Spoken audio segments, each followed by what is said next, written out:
What's up guys, Chris here from Mainly Mesh. I don't know why I'm standing up for this review, but apparently it's a thing. So here is my initial review on Type 3. This is going to be, I say initial, it's going to be a pretty full review. You know, I might do a fancy edit later showing me shooting around with it, but that doesn't really inform you too much.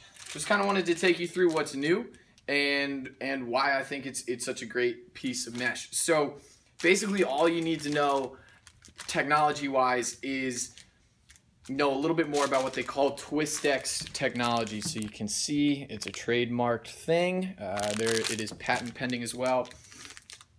Basically what the TwistX does is they're twisting these fibers as they're weaving it. So if I break one of these pieces open, you can actually see, and they've done a great job on their Instagram of showing what it looks like.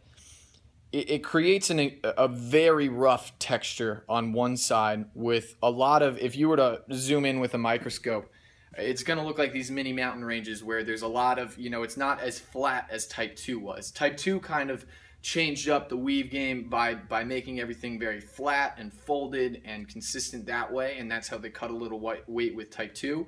But with Type 3, what they've done is they've twisted it to give it a little more texture, and it actually increases the strength while they still cut the weight. So Type 3 weighs even less than Type 2 did. They've gotten the weight all the way down to 25 grams, which I know we're only talking a few grams, but now we're getting into the range of feeling like Otter Mesh, which is at 18 grams. So instead of the traditional StringKing Hero Mesh stuff feeling a little heavier, now we're into a range where it's starting to feel almost like a super light piece of mesh. Also, what TwistX does that I think is the most important characteristic of it is it allows StringKing to have a very precise control over the elasticity of the mesh. And I know I talk about mesh elasticity a lot, but I haven't dug into it too much.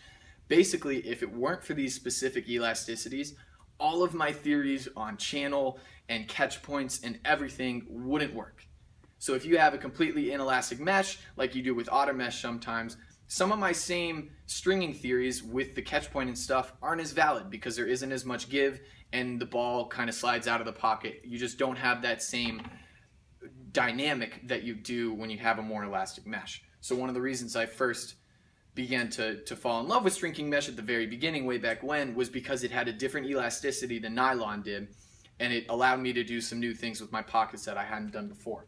So what they've done with Type 3 is, since they can control it, they actually have two different elasticities between 3S and 3X. And so I think this should actually dictate which type you buy much more than whether or not you consider yourself to be a hard mesh or a soft mesh guy. Type 3X still breaks in, you know, pretty decently soft, but 3X is actually more elastic than 3S is, which is not usually the way we look at hard and soft meshes. You know, back in the day, a soft mesh was much more elastic, stretched much more than a hard mesh did, but with Type 3, 3X is more elastic than 3S is.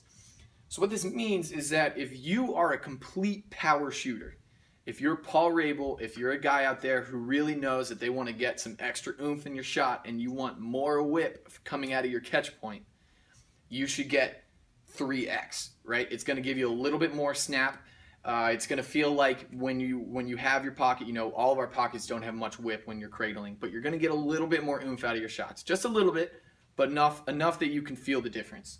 With 3S, it's a little bit less elastic, so it's much better for a guy like Rob Pennell, a guy who, you know, might not be shooting 100 miles an hour, but is getting the ball in and out of his stick pretty quickly. You have a nice soft mesh.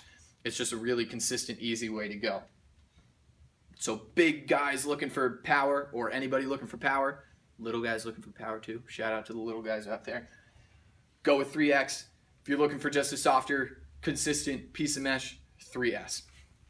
What TwistX also does, it adds a good amount of kinetic friction, like we've talked about way back when with, I think it was What Is Hold video, talking about kinetic friction and how that can help aid with hold. It's got a lot of texture, a lot of roughness. It's going to be incredible hold basically no matter what pocket you're throwing in it. And then the final thing that TwistX does in these rougher textures is correct an issue that I actually found with Type 2. And with Type 2, with the flat weave, and with Type 2 Plus in particular, because it was so flat, sometimes when it rained, the water would create this almost film on the mesh that the ball would slide over and slip out of the pocket. So you would actually have a lot less whip when it rained than when it was dry, which is the opposite of what it used to be. It's the same kind of principle as you know, skates over ice, gliding on a film of water while you hydroplane if you're going too fast in a car. And that only really happens when you have a very flat surface and then you introduce the water. Because of the rough texture of the TwistX technology, basically all of that is gone. So this is going to be as consistent in rain and dry as you can get because it's so rough. The same is accomplished as well by a bit of a looser weave. So that's why Sensei 2 mesh has performed really well in rain for us, is because it's a slightly looser weave, which makes it a little rougher as you zoom in microscopically.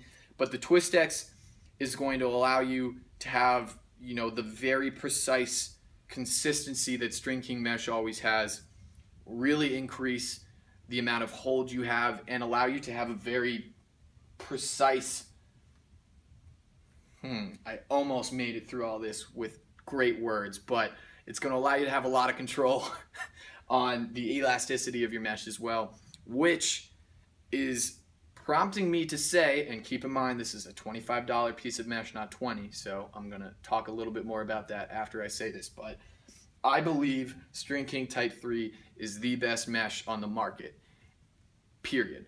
And I'm not afraid to say it because there's a bunch of technology in here that have been things that I've been running through my head for a while when I was thinking about, you know, what would the perfect mesh be for me.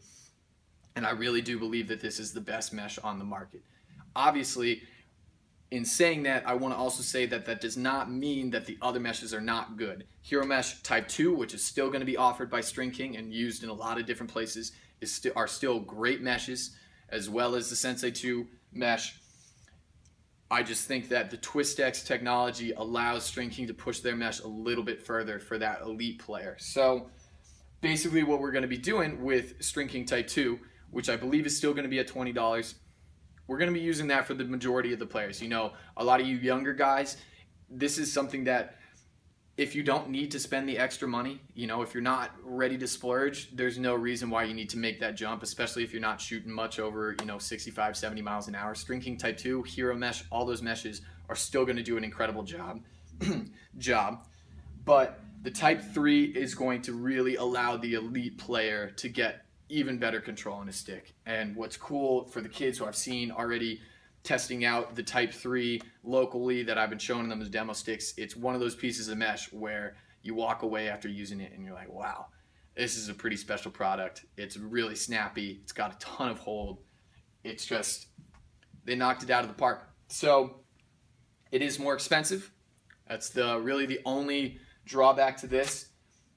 In terms of why it's so expensive that people don't really realize, sure, it costs just as much to make this mesh as it does to make StringKing Type 2. What people always forget is how much research and design, aka R&D, and goes into all of these costs. So StringKing has spent an incredible amount of time researching this and trying out prototypes, and all of those things cost a lot of money, and so that's why the price is a little bit inflated for now. Hopefully in the future that price will go down, but I wouldn't expect that anytime soon. It's absolutely worth the $25 if you're looking to get the best piece of mesh out on the market, in my opinion. Give it a go. You can find it, of course, at www.mainlymesh.com starting tonight, which is going into the 5th, 6th of November. Basically, by the time you watch this, unless you watched it immediately as it was released, you can go find it at mainlymesh.com/mesh or /something on there. I'll include the link down below. Let me know if you have any more questions. I might do another Q&A about this later on.